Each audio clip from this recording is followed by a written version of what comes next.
제가 치앙마이에 와서 바로 JLPT 시험 접수를 했습니다. 좀 먼 것 같아가지고. 안녕하세요, AL입니다. 저는 지금 태국 치앙마이에 있습니다. 방콕 4박 5일 여행을 마치고 어제 치앙마이로 넘어왔어요. 진짜 올리고 싶은 영상이 한가득인데 새로운 여행을 마음껏 즐겨버렸습니다. 그래도 나름 이렇게 실시간으로 소식을 전할 수 있어서 진짜 너무 행복한데, 제가 치앙마이에 와서 9월이 되자마자 바로 JLPT 시험 접수를 했습니다. 사실 잊고 있었는데 과거의 수진이가 알림 신청을 딱 해놨더라고요. 잘했다. 기특해. 나를 잘 알았던 거지. 까먹을 거라는 걸. 그래서 저는 방콕 여행 중에도 틈틈이 일본어 공부를 했거든요. 사실 지난 마쓰야마 여행 이후로 또 너무 재밌는 거예요. 일본 여행 가고 일본어를 막 쓰고 이러니까 너무 재밌어가지고 일본어에 대한 자극을 제대로 받아서 JLPT 바로 알아보고 공부를 슬슬 시작을 했습니다. 사실 저는 예전에 준비를 했던 적이 있어요. 하다가 중간에 이렇게 빠그러졌는데 그거는 이따가 다시 얘기해보도록 하고, 일단 그러면은 저의 일본어 경력에 대해서 말씀을 드리자면 거슬러 long time ago로 넘어가면 고등학교 때 제2외국어 다 많이 하잖아요. 그때 재밌게 배우다가 교회에 일본어 수업을 하는 게 있는 거예요. 그래서 시리야 조용히 해.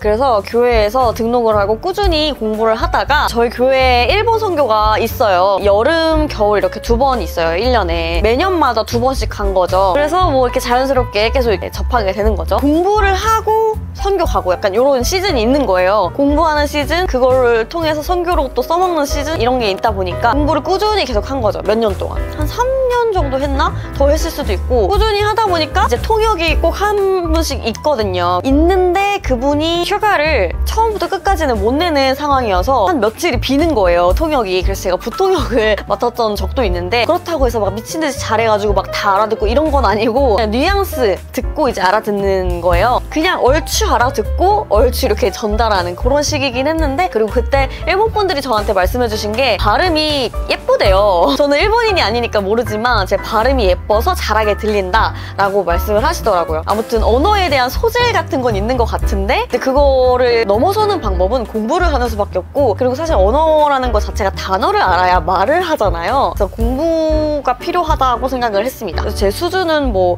그냥 대충 뉘앙스로 알아듣는 정도? 그래서 그때 그 덕분에 일본어 전용으로 롯데면세점 등정데스크에 이제 합격을 하게 됩니다. 뭐 빡세고 이런 건 아니고 그냥 알바 느낌이긴 했는데, 코엑스에 롯데면세점 등정데스크가 있었어요. 지금도 있는지 잘 모르겠는데, 그때 거기에 이제 중국인 분들이 제일 많이 오고 일본 분들이 가끔 오는 거예요. 그래서 그분들을 대응하기 위한 직원을 뽑는 그런 거였는데, 거기에 이제 엄마가 일본인, 교포 느낌인 거죠. 그런 친구가 있어가지고 되게 일본어 자극이 탁 오더라고요. 그러니까 엄청 잘하는 게 또 아니야. 그러다 보니까 막상 일본 사람들이 오면 이걸 또 알아들어야 되는데 자신이 없는 거죠. 그래서 그런 이런저런 자극 때문에 그때 사실은 N2, JLPT N2를 준비를 하려고 그 책을 제가 샀는지 아니면 누구한테 받았는지 모르겠는데 좀 낡긴 낡았어요. 16년도였어. 그때는 16년도에 제가 그 일을 했었으니까 책이 일단 있었고, 그리고 또 거기에 있는 일본어 전용으로 들어온 다른 친구가 N3를 봤는데 그거 자기 안 쓴다고 저한테 준 것 같아요. 사실 기억은 잘 안 나는데 거기 이름이 써있더라고요, 제가 갖고 있는 책에. 그래서 저는 N2랑 N3 이제 교재가 있는 거죠. 그래서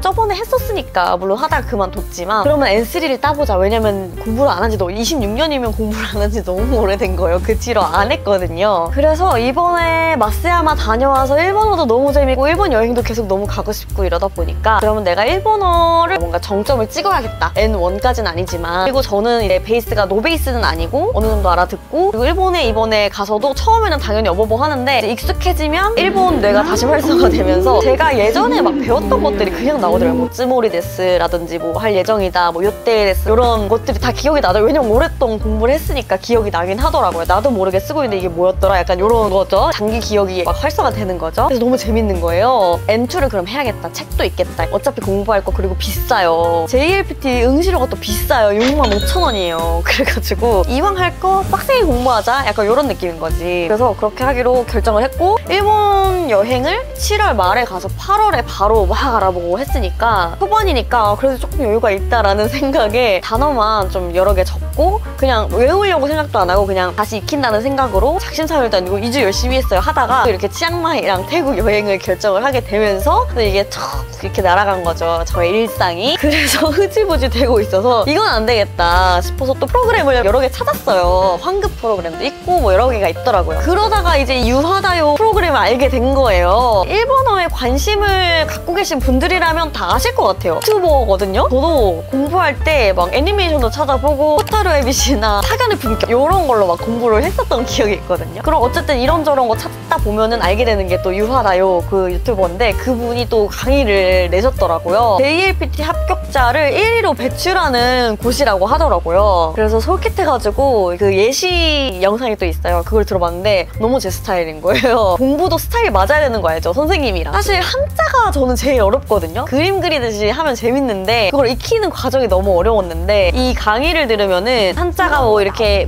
돼 있어요. 뭐 하나씩 뜻을 다 알려주고 거기에 따른 스토리텔링으로 한자가 완성이 되는 거를 들으니까 머리에 쏙쏙 들어오고 이해도 훨씬 잘 되더라고요. 그리고 설명해주신 유하다요 강사님이 음의 높낮이가 막 이렇게 왔다 갔다 하다 보니까 아무리 좋은 내용이라도 이렇게 얘기하면 졸고 막 이렇게 할 수밖에 없는데 그분은 굉장히 톡톡 튀시고 여러 가지 예시랑 섞어서 해주니까 지루할 틈이 전혀 없이 진짜 재밌게 듣고 있거든요. 근데 사실 태국에 오기 전부터는 여행 준비하느라고 정신이 너무 없어서 책상에 앉아서 하지는 못하고 계속 들으면서 다녔거든요. 불안하니까. JLPT를 합격시켜드리겠습니다. 똑부러지게 설명하는 그 자신감 뿐만 아니라 실제로 시험에 출제되는 부분만 쏙쏙 집어서 핵심적으로 알려주시거든요. 근데 독해는 60점 만점에 21문제만 나옵니다. 그게 진짜 큰 도움이 되더라고요. 물론 아직 시험은 안 봤지만 그리고 JLPT 공부 이렇게 검색하다 보면은 대형 프로그램들이 몇 개 있어요. 다 아시는 그런. 저도 그 책이 있고 근데 옛날 건 거죠. 이제 2010년 버전인 건데 근데 유하다요는 강의가 최신으로 업데이트가 계속 돼요. 그리고 댓글도 안 달린 게 없을 정도로 신기하게 다 달리더라고요. 회원 관리를 진짜 잘 하시더라고요. 제가 또 디테일에 약한 사람이다 보니까 그런 게 좀 감동 포인트였습니다. 그리고 핸드폰 어플로 이제 다운을 받으면은 이동하면서 들을 수 있는 거예요. 듣고 있다가 저는 여행 중이니까 구글 맵을 이렇게 찾아요. 그러면 이게 어플이 한번 이렇게 꺼지잖아요. 그때도 계속 나옵니다. 그것도 저는 되게 좋았어요. 마치 유튜브 프리미엄을 쓰시다가 해지했을 때 그 불편함 그게 없다는 거죠. 그렇게 하면 이해가 좀 편하실 것 같습니다. 근데 저처럼 JLPT 공부를 준비하시는 분들 뿐만 아니라 여행에서 쓸 수 있는 일상 회화나 기초로 공부를 생각하시는 분들에게도 추천하고 싶은 프로그램인 게 1800개가 넘는 강의를 들을 수가 있어요. 보통은 뭐 JLPT 하면 그 N2만 들어야 되고 약간 이런 경우가 저는 많은 걸로 알고 있는데 1800개가 넘는 기초부터 중고급, 고급 다 같이 들을 수 있거든요. 이것도 진짜 큰 장점인 것 같습니다. 일단은 N2를 좀 집중해보고 빡세게 한 다음에 N1도 이렇게 살짝살짝 들을 예정이에요. 이게 진짜 좀 큰 장점 중에 하나더라고요. 그래서 기초 공부하시다가 진짜 너무 재밌어가지고 뽐뿌 오면은 JLPT 들으시면 되잖아요. 그리고 나중에 준비하더라도 그냥 한 번씩 들을 수 있는 거니까 요건 진짜 혜자스럽다고 생각했습니다. 근데 일단 N2부터 좀 빡세게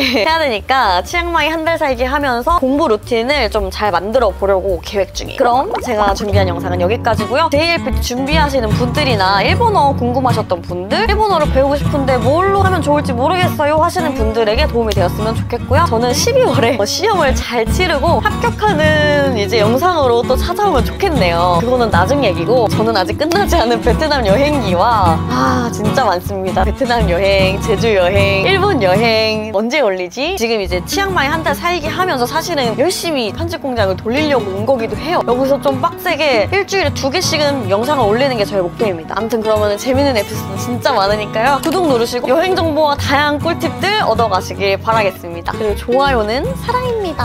하뚜. 그럼 오늘도 건강한 하루 보내세요. 좋은 밤 되세요. 안녕. 이마와. わさびは平気なの。わさびはこっちに来るね。はい、ありがとうございますで、ありがとうございます。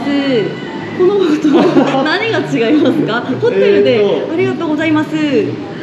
ホテルで。